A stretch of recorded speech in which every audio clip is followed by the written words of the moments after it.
और फिर उन्होंने अपनी तकरीर में यह भी फरमाया, अवाम हमारे इनकलाबी इक़दामात के समरात का इंतज़ार कर रही है। हमने ऐसे इनकलाबी इक़दामात किए हैं, अब मिलने ही वाले हैं उनके समरात, और अवाम शिद्दत के साथ, बेताबी के साथ इन इनकलाबी इक़दामात के समरात का इंतज़ार कर रही है। वैसे मरीम बीबी, मैं आपको आपकी खिदमत में एक अर्ज़ कर दूं कि अवाम यकीन जानिए, हल्फन कह रहा हूं कि सिर्फ एक चीज़ का इंतज़ार कर रही है, और वो है आपके जाने का इंतज़ार, और किसी चीज़ का इंतज़ार नहीं कर रही। या किसी की रिहाई का इंतज़ार कर रही है, और या किसी के जाने का इंतज़ार कर रही है, और वो आप हैं। और ये दोनों बातें एक दूसरे से जुड़ी हुई भी हैं, इसीलिए तो उसकी रिहाई नहीं हो रही।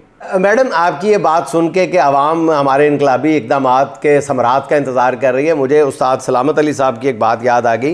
वो गए दिनों में जब रेडियो पाकिस्तान बहुत सुना जाता था, तो उनका 7 बजे प्रोग्राम होता था उस क्लासिकी मौसीकी का। उससे पहले कोई 15-20 मिनट, आधा घंटा जो है, वो कोई और शख्स जो है वो कोई ना कोई म्यूज़िकल इंस्ट्रूमेंट बजाता था, सितार वगैरह। अब वो खान साहब आदमी थे, नींद से बेजार, वो आ गए एक दिन 1 घंटा पहले आ गए, तो वो कोई निकम्मा सा फनकार था, वो सितार बजा रहा था, और उस्ताद सलामत अली साइड पे इंतज़ार कर रहे थे कि कब 7 बजे और वो अपना प्रोग्राम करके घर वापस जाएं। तो इतनी देर में वो सिर्फ 7 बजने का इंतज़ार कर रहे थे। तो इतनी देर में कोई बंदा वहाँ से गुजरा, उन्होंने उस्ताद सलामत अली खान से पूछा, जो सितार बजा रहा था, उसकी तरफ इशारा करके पूछा कि ये क्या बजा रहा है, यानी इतना बेसुरा बजा रहा है, कहते क्या बजा रहा है? तो उस्ताद सलामत अली घड़ी की तरफ देख के कहने लगे, कुछ नहीं बजा रहा बेटा, ये सिर्फ 7 बजा रहा है।